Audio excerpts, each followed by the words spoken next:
Assalamualaikum warahmatullahi wabarakatuh. Anak-anakku yang saya cintai dan saya banggakan, alhamdulillah pada kesempatan kali ini kita bisa melanjutkan pembelajaran kita, yaitu pada materi listrik statis. Kalau kemarin kalian sudah mempelajari tentang gejala tentang listrik statis, sekarang kita akan mempelajari tentang listrik statis dalam kehidupan kita sehari-hari. Pada kali ini akan kita pelajari tiga hal. Yang pertama adalah sistem saraf yang menggunakan listrik statis. Kemudian yang kedua adalah hewan-hewan yang menghasilkan listrik statis. Yang ketiga adalah teknologi yang memanfaatkan gejala pada listrik statis. Baik, hari ini kita akan memulai dari yang pertama, yaitu tentang kelistrikan pada sel saraf. Pada tubuh manusia memang disusun oleh berjuta-juta sel saraf. Sel saraf itu terdiri dari, apabila kalian lihat di gambar, ada bagian yang bercabang-cabang, bagian luar itu disebut dengan dendrit. Dendrit itu berfungsi untuk menangkap rangsangan dari luar, kemudian untuk disalurkan kepada badan sel.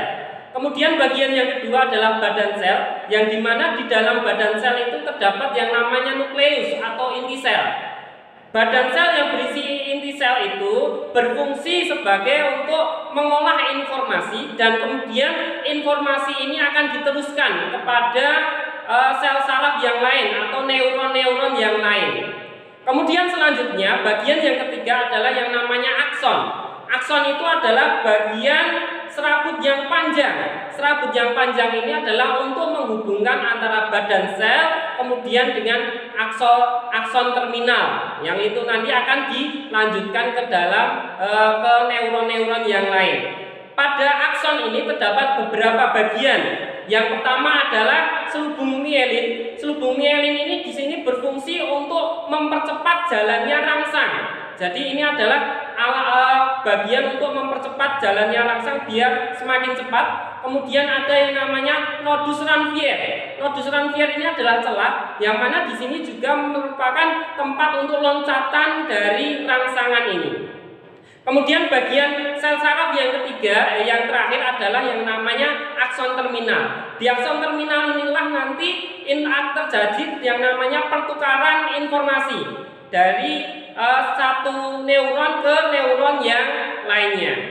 Kemudian anak-anak, pada tubuh manusia ada ilmu khusus yang mempelajari tentang aliran impuls listrik pada tubuh manusia.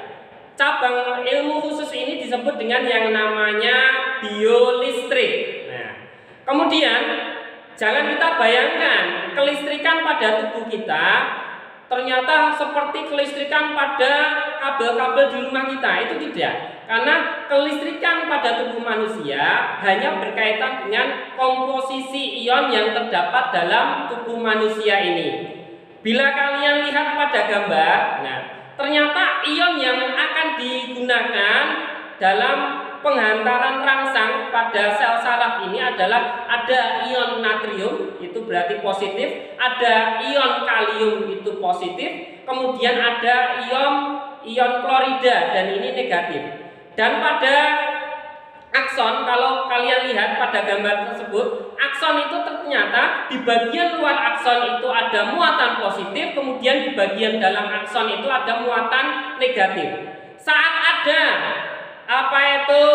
impuls yang lewat, ternyata nanti natrium, kemudian kalium dan klorida ini nanti akan berpindah dari dalam akson, akan pindah keluar, dari luar akan berpindah ke dalam. Saat terjadi perpindahan ini akan terjadi yang namanya listrik statis pada akson ini, sehingga impuls itu akan bisa berjalan melewati akson dan bisa disalurkan ke neuron-neuron atau sel saraf yang lainnya. Kemudian, materi yang kedua yang akan kita bahas adalah tentang hewan-hewan listrik. Berarti ini adalah hewan-hewan yang menggunakan listrik statis dalam kehidupannya. Hewan yang pertama adalah yang namanya ikan belalai gajah.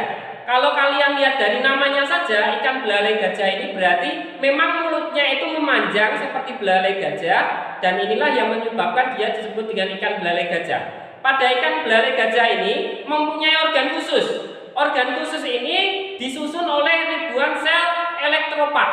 Pada sel elektropak ini terletak pada bagian ekor dari ikan belalai gajah yang fungsinya untuk menghasilkan listrik statis yang bertegangan tinggi. Kemudian arus listrik ini ternyata akan muncul saat otot ikan itu berkontraksi. Pada saat itu pula, saat otot ikan berkontraksi menghasilkan listrik statis, maka ikan belalai gajah ini akan mampu mendeteksi keberadaan predator dan mangsa yang akan diburu oleh ikan ini. Kemudian hewan yang kedua adalah ikan pari listrik. Ikan pari listrik ini ternyata mampu mengendalikan tegangan listrik yang ada pada tubuhnya. Kedua sisi kepala ikan listrik, berarti pada samping-samping kepala ikan pari listrik ini ternyata mampu menghasilkan listrik hingga sebesar 220 volt. Padahal kalian tahu sendiri, tegangan rumah kita, listrik rumah kita itu adalah 220 volt.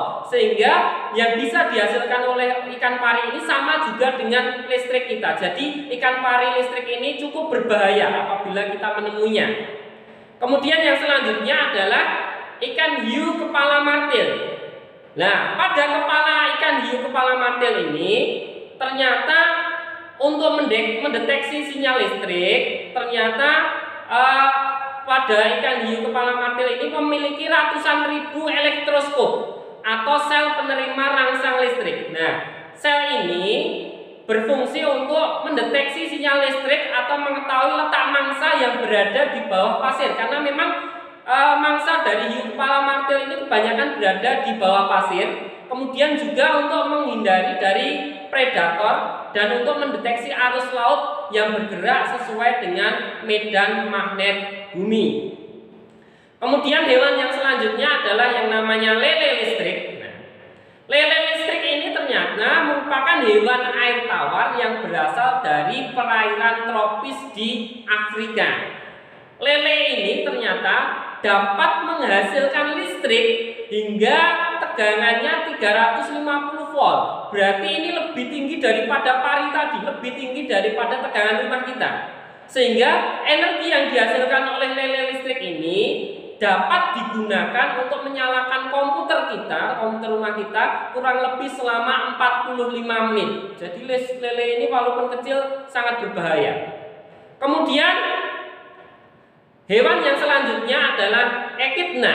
Nah, ini adalah hewan darat ini. Ternyata ekidna ini memiliki moncong memanjang yang berfungsi sebagai pengirim sinyal-sinyal listrik untuk menemukan mangsanya. Nah, elektroreseptor pada ekidna ini terus-menerus akan dibasahi agar lebih mudah untuk menghantarkan listrik. Sehingga kalau kalian lihat dari tadi, hampir semua hewan yang menghasilkan listrik itu adalah hewan-hewan yang berada di air, karena memang agar bisa menghantarkan listrik itu membutuhkan situasi yang lembab atau basah. Sehingga pada ekidna ini memang moncongnya itu akan terus-menerus dibasahi. Kemudian hewan selanjutnya adalah yang namanya belut listrik. Belut listrik ini ternyata dapat menghasilkan kejutan tanpa lelah selama 1 jam.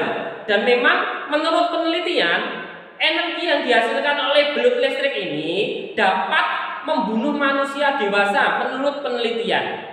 Harapannya kita tidak ada yang terbunuh oleh belut listrik ini. Kemudian selanjutnya adalah materi kita yang ketiga adalah penggunaan listrik statis di lingkungan sekitar kita. Yang pertama adalah penangkal petir. Kalau kalian lihat, semua gedung bertingkat, yang itu baik tingkat 2 maupun tingkat 3 maupun selanjutnya, hampir semuanya di atas atapnya ada besi kecil. Besi kecil itu ternyata adalah yang namanya penangkal petir. Jangan dikira penangkal petir itu nanti petirnya akan dihalau menjauh gitu, enggak. Ternyata penangkal petir itu dari besi itu akan diberikan kabel, dan itu nanti kabelnya akan disalurkan ke tanah. Saat ada petir, ternyata petir itu nanti karena besi itu lancip, ternyata permukaan yang runcing itu akan mempunyai muatan yang besar. Saat ada petir, maka petir itu akan tertarik oleh yang namanya penangkal petir itu, sehingga nanti dia itu akan menyambar penangkal petir, kemudian lewat kabel itu listrik dari petir itu akan dialirkan ke tanah, karena memang tanah itu fungsinya adalah menetralkan. Sehingga petir yang biasanya nanti kalau mengenai bangunan akan merusak, dengan penangkal petir itu akan disalurkan ke tanah sehingga tidak membahayakan bangunan di sekitarnya. Kemudian selanjutnya adalah tentang pengecatan mobil. Ternyata listrik statis itu juga digunakan dalam industri otomotif, yaitu pengecatan mobil. Saat cat itu partikelnya itu disemprotkan, saat dia itu menggesek pada mulut semprot dari alat semprot itu, ternyata karena bergesekan itu ternyata partikel dari cat itu akan bermuatan listrik. Oleh sebab itu, produsen mobil yang di bidang pengecatan mobil akan memberikan muatan yang berlawanan pada bodi mobil, sehingga karena bodi dan cat itu muatannya berlawanan, maka akan terjadi interaksi tarik menarik. Karena ada interaksi tarik menarik, maka cat yang disemprotkan itu akan lebih menempel pada bodi mobil, sehingga hasil cat yang dihasilkan dengan menggunakan listrik statis ini akan lebih bagus dan lebih halus. Kemudian alat yang ketiga yang menggunakan teknologi listrik statis adalah yang namanya pengendapan elektrostatis pada cerobong asap. Kalau kita lihat, banyak pabrik yang ternyata menghasilkan asap yang itu akan mencemari lingkungan. Oleh sebab itu, banyak perusahaan-perusahaan sudah diwajibkan oleh pemerintah untuk membuat yang namanya pengendap elektrostatis, yang mana di dalam cerobong asap nanti akan diberikan besi berpilin. Yang namanya besi berpilin ini nanti akan diberikan muatan negatif. Saat asap itu melewati besi berpilin ini nanti yang bermuatan listrik, maka nanti akan terjadi induksi. Asap-asap, partikel-partikel asap itu akan terinduksi menjadi bermuatan negatif. Kemudian pada tubuh dari cerobong asap ini, samping-sampingnya akan diberi muatan positif. Saat asap yang sudah terinduksi menjadi muatan negatif itu kena yang namanya badan cerobong yang bermuatan positif, maka nanti akan menempel pada badan cerobong asap, sehingga nanti asap yang akan keluar lewat cerobong asap itu akan terminimalisir, dan yang keluar pun itu adalah asap-asap yang tidak terlalu mencemari lingkungan. Sebenarnya masih ada beberapa alat-alat lagi yang menggunakan teknologi listrik statis, contohnya adalah mesin fotokopi dan mesin printer yang laser itu. Demikian untuk apa yang bisa Pak Rifki sampaikan pada kesempatan kali ini tentang penggunaan listrik statis dalam kehidupan sehari-hari. Semoga apa yang Pak Rifki sampaikan bermanfaat. Pak Rifki akhiri, Assalamualaikum warahmatullahi wabarakatuh.